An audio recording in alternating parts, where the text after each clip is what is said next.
नमस्कार। मैं जनभक्ता श्री गौतम। इस वीडियो को ध्यान से देखिए। ये वीडियो न केवल आपके पैसे बचा सकता है बल्कि आपकी जान भी बचा सकता है। जी हाँ, हम बात कर रहे हैं आजकल धड़ल्ले से चल रहे डिजिटल अरेस्ट नाम के एक साइबर क्राइम की, जिसमें पिछले 10 सालों में 65,000 करोड़ रुपए की ठगी हो चुकी है और पिछले साल इसमें 30,000 करोड़ रुपए की ठगी भारत से हुई है अकेले। ये 30,000 करोड़ आपको छोटी रकम समझ में आ रही होगी, या इसको अच्छी तरीके से समझना है तो इतना समझ लीजिए कि हर महीने ये जो साइबर क्राइम करते हैं, डिजिटल अरेस्ट करते हैं, इन लोगों ने अकेले भारत से करीब 2,500 करोड़ रुपए महीने का कमाया है या लूटा है या ठगा है लोगों से। इसको दूसरी तरह से समझिए कि करीब 80 करोड़ रुपए रोजाना, यानी कि कम से कम 1,000 से 2,000 लोगों को ये रोज इस डिजिटल अरेस्ट का शिकार बना रहे हैं। इसका अगला शिकार कौन होगा, कोई नहीं जानता। ज्यादातर वो लोग जो व्हाट्सएप कॉल इस्तेमाल करते हैं, व्हाट्सएप पे ज्यादातर रहते हैं, या अन्य सोशल मीडिया प्लेटफॉर्म जैसे टेलीग्राम या इंस्टाग्राम जैसी चीजों को बहुत ज्यादा इस्तेमाल करते हैं, फेसबुक जैसी चीजों को, वो इसके शिकार आसानी से हो सकते हैं, क्योंकि ये जो ठग हैं सारी जानकारियां वहीं से उठाते हैं और ज्यादातर मामलों में जो कॉल होती है वो व्हाट्सएप कॉल ही होती है, क्योंकि इंस्टाग्राम टेलीग्राम कम लोग चलाते हैं, व्हाट्सएप ज्यादातर लोग चलाते हैं।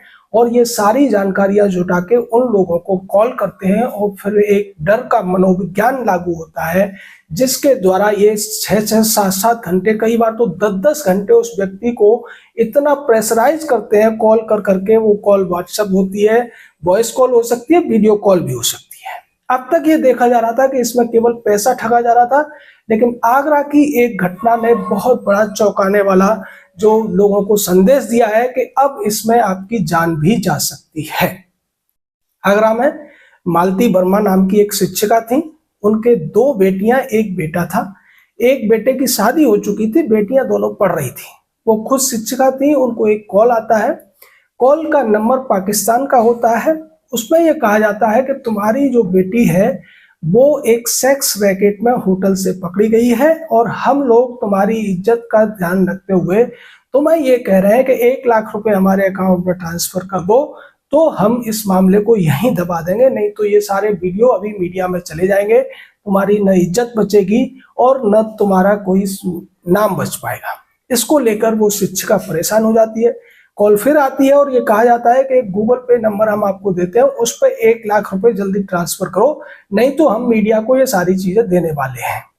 महिला परेशान हो जाती है। वो उन साइबर क्रिमिनल से कहती है कि मेरे पास गूगल पे वगैरह मैं नहीं चलाती हूँ, मैं कैसे करूँ। बोला हमें नहीं पता है, कहीं से भी करके हमारे नंबर पर पैसे डालो। कॉल फिर आती है। इसके बाद महिला अपने बेटे को फोन करती है और बेटे से कहती है कि आप ऐसा करो, 1 लाख रुपए मैं जो नंबर दूंगी उसमें डाल दो। लड़का परेशान हो जाता है। वो पूछता है मम्मी क्या बात है। बोला नहीं कोई बात नहीं है, क्योंकि इस तरीके का डर दिखाया जाता है। यहाँ जो इस व्यक्ति को डिजिटल अरेस्ट किया जाता है उसे ये कह दिया जाता है कि अगर तुमने ये बात किसी से शेयर की तो फिर तुम्हारा ये काम हम नहीं करेंगे, और हम सीधे तौर पर इसका जिस बात की धमकी दी जाती है उसको करने की कही जाती है। कॉल करने वाले ज्यादातर वीडियो कॉल में एक छोटा सा ऑफिस जैसा दिखाया जाता है, जहाँ या तो एनफोर्समेंट डायरेक्टरेट लिखा होगा या मुंबई ब्रांच का मुंबई क्राइम ब्रांच लिखा होगा। इस तरीके के कुछ वीडियो वगैरह होते हैं। जो कॉल आती है उसमें पुलिस वाले का या ईडी वाले का या किसी सीबीआई जैसे किसी अफसर का फोटो लगा रहता है और लोगों को ये लगता है कि कोई अफसर उन्हें फोन कर रहा है। इसी कहानी को पहले आगे बढ़ाते हैं, फिर और आपको बताएंगे कि इसका स्कोप कितना ज्यादा है, कैसे कैसे लोग इसमें फंस रहे हैं और कैसे कैसे लोगों ने अपने गाड़ी कमाई को इसमें गमा दिया है, जिसको जानना आपके लिए बहुत जरूरी है, क्योंकि नहीं पता कि अगला शिकार आप भी हो सकते हैं। अगर आप इस वीडियो को ध्यान से देखेंगे तो शायद आप इस जो नए तरीके का एक क्राइम चल रहा है उससे बच पाएंगे। महिला शिक्षिका इसके बाद अपने पति को फोन करती है, अपनी बहू को फोन करती है और उनसे ये कहती है कि जल्दी से पैसे का इंतजाम करो। उसके बाद कॉल पे फिर उनका बेटा नंबर लेता है, नंबर लेके उस साइबर क्रिमिनल से बात करता है कि तुम पाकिस्तान से फ़ोन कर रहे हो। अपनी माँ को समझाने की कोशिश करता है कि ये फ़ोन जो आ रहा है वो पाकिस्तान से आ रहा है, लेकिन महिला बार-बार जो कॉल आए होते हैं उनसे बहुत परेशान हो जाती है, उसकी तबीयत बिगड़ने लगती है। दूसरी तरफ बेटा भी परेशान हो जाता है, वो कहता है कि हम आ रहे हैं, आप चिंता मत करो और आपको इससे घबराने की ज़रूरत नहीं है, ये ठग हैं। लेकिन महिला को ऐसा लगता है कि मेरा बेटा मुझे तसल्ली देने के लिए ऐसा कर रहा है। वो अपनी बहू से कहती है कि तुम्हारी नंद को पकड़ लिया है होटल से और तुम अपने पिता जो ससुर हैं उनको ये बता दो। उसके बाद बहू बेटियों को फ़ोन करती है। एक बेटी जो फार्मा की पढ़ाई कर रही है, दूसरी बेटी भी पढ़ाई कर रही थी। उनसे पूछा जाता है कि तुम कहाँ हो? वो कहती है हम तो कॉलेज में। एक बेटी घर पे होती है। तो फिर वो अपनी सास से कहती है कि मम्मी घबराने की बात नहीं है, दोनों ही नंदें सुरक्षित हैं। लेकिन चूंकि उन लोगों ने इस तरीके से मेंटली टॉर्चर किया था कि महिला की तबीयत खराब हो जाती है, वो अपने घर आती है और घर आने के बाद जो वो कहती है कि मेरे कंधे में दर्द हो रहा है, मेरे सीने में दर्द हो रहा है, गैस इनो दे दो मुझे, गैस बन रही है। उसके बाद उसे हॉस्पिटल ले जाया जाता है, लेकिन हॉस्पिटल ले जाने के टाइम उसकी जान चली जाती है, यानी कि उसको बहुत बड़ा हार्ट अटैक आता है। और इस डिजिटल अरेस्ट की वजह से एक हंसता खेलता हुआ परिवार बर्बाद हो जाता है। ये डिजिटल अरेस्ट कितना खतरनाक है इसका अंदाजा आप इसी से लगा सकते हैं कि वर्धमान ग्रुप के चेयरमैन ओसवाल को भी इसमें 7 करोड़ रुपए का चूना लगाने का अभी समाचार आया था।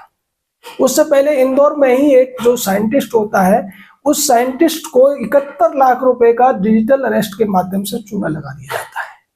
नोएडा में एक महिला को 7 घंटे तक डिजिटली अरेस्ट करके रखा जाता है। उसको कहा जाता है कि तुम फोन स्कैम में फंस गई हो और तुम्हारे वीडियो वगैरह फुटेज वगैरह पड़े हुए हैं, हम उनको लीक कर देंगे अगर तुमने हमें पैसे नहीं दिए तो।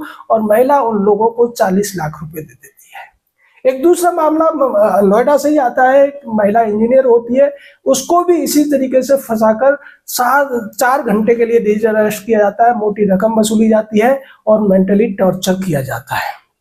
एक रिटायर्ड अफसर को फोन आता है, उनको ये बताया जाता है कि आपके नंबर से कोई नंबर लिया गया है, फोन देखने का मामला है, फोन जो वीडियो है वो शेयर करने का मामला है और आप या तो पैसे दे दो नहीं तो आपको हम एक्सपोज कर देंगे। उनसे भी ठगी की जाती है।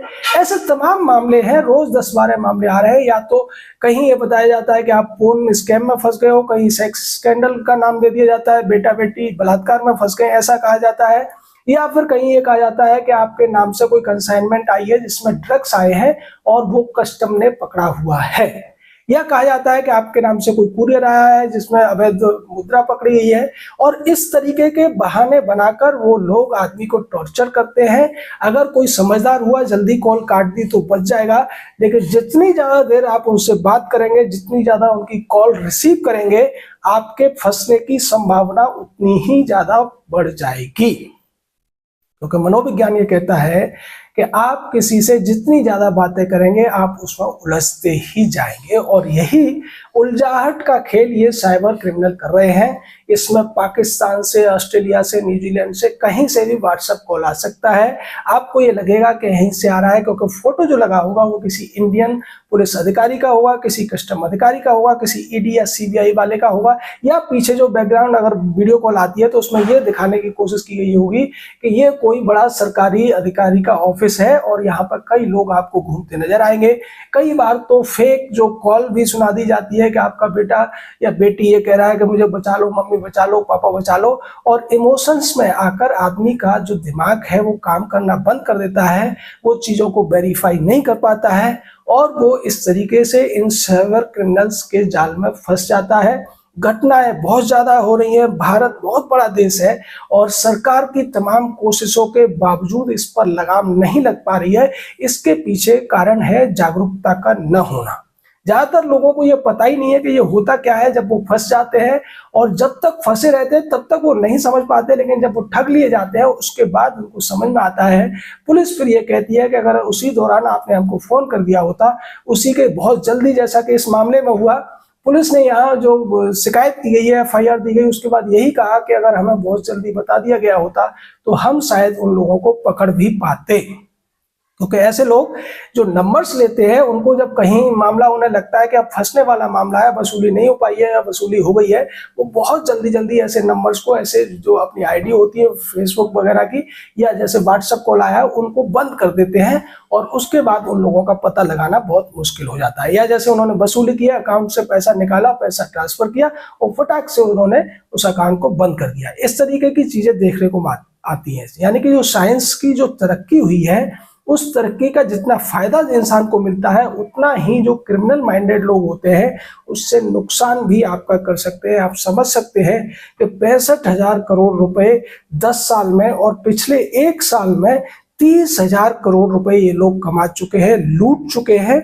इसमें भारत में बैठे हुए साइबर क्रिमिनल्स भी हैं, विदेशों में भी बैठे हैं, जिन्होंने बहुत सारे भारत के सॉफ्टवेयर इंजीनियर्स वगैरह को, पढ़े लिखे लोगों को नौकरी पर रखा हुआ है।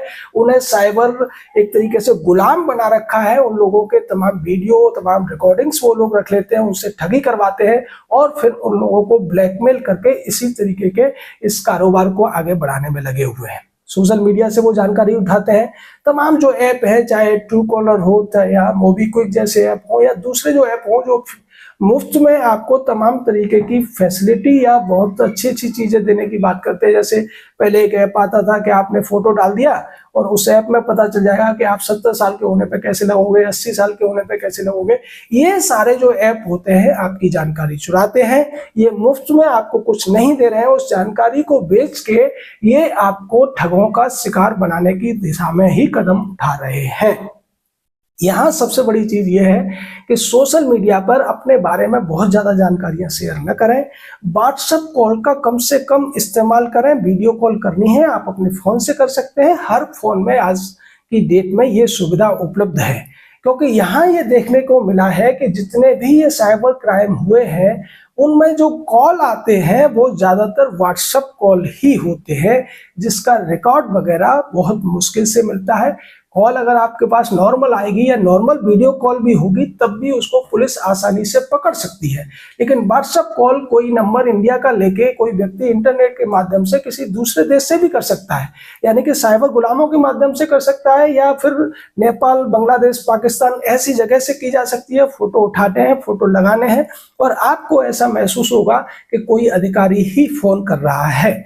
और होता यह है कि जब आदमी को कॉल आता है वो इतना घबरा जाता है, क्योंकि वो लोग बहुत स्टडी करते हैं कि कैसे आदमी को कॉल करना है। वो किसी बहुत ज्यादा तेज तर्रार को कॉल नहीं करेंगे।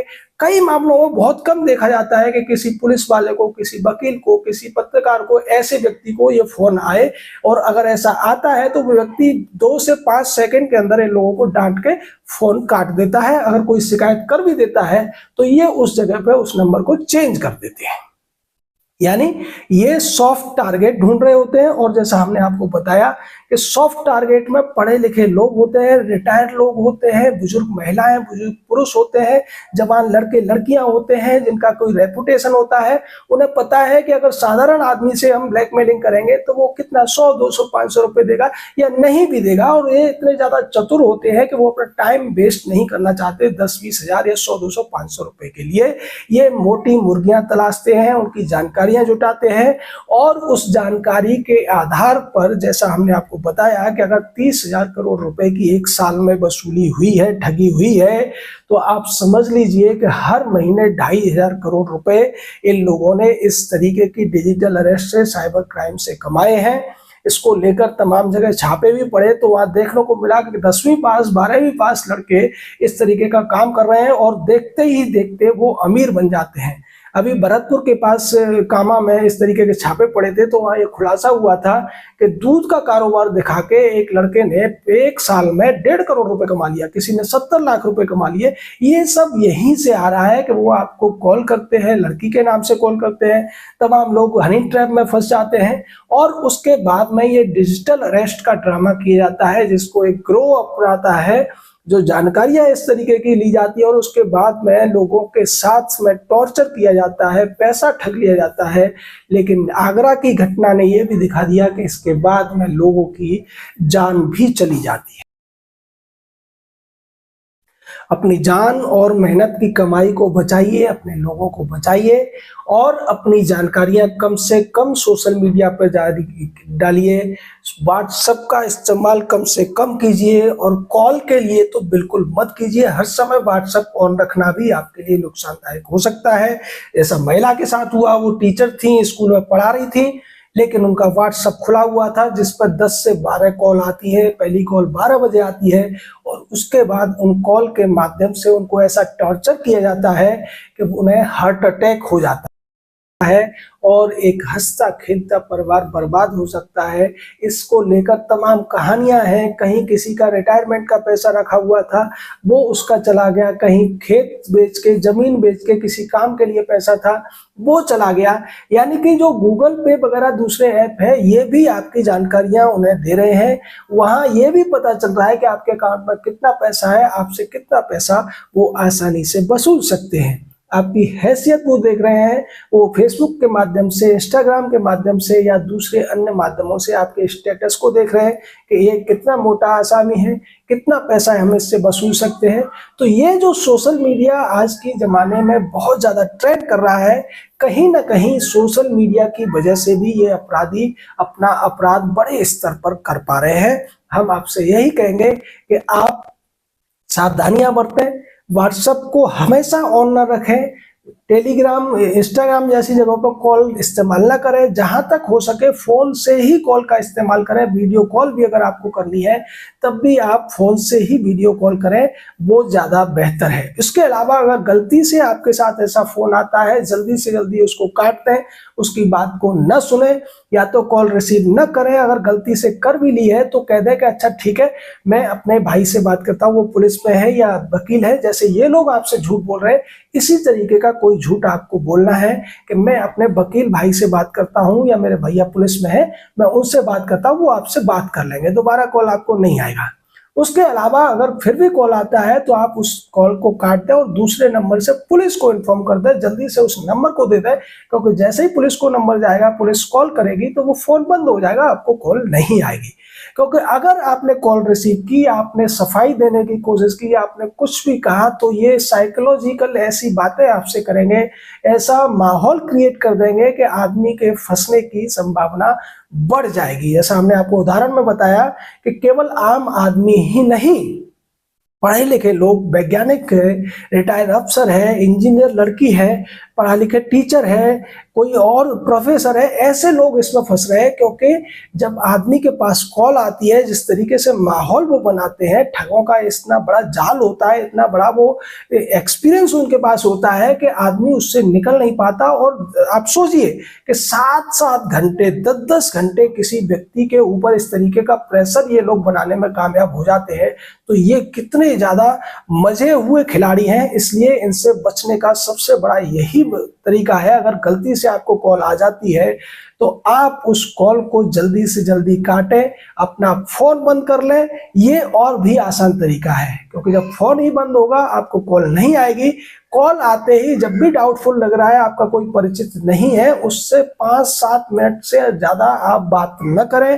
किसी भी रॉन्ग नंबर पर आप लंबी बातचीत न करें, क्योंकि ये सब वो तरीके हैं जो इन साइबर क्रिमिनल्स का, जो डिजिटल अरेस्ट करते हैं, सबसे बड़ा हथियार बनते हैं। आदमी ऐसे ही बात करने लगता है, उसको ये उलझा लेते हैं और फिर उसके बाद मेंटल प्रेशर बनाकर, डर का मनोविज्ञान दिखाकर उसको ठगने का काम करते हैं, जिसमें व्यक्ति की जान भी जा सकती है। सुरक्षित रहिए, सावधान रहिए। जय हिंद,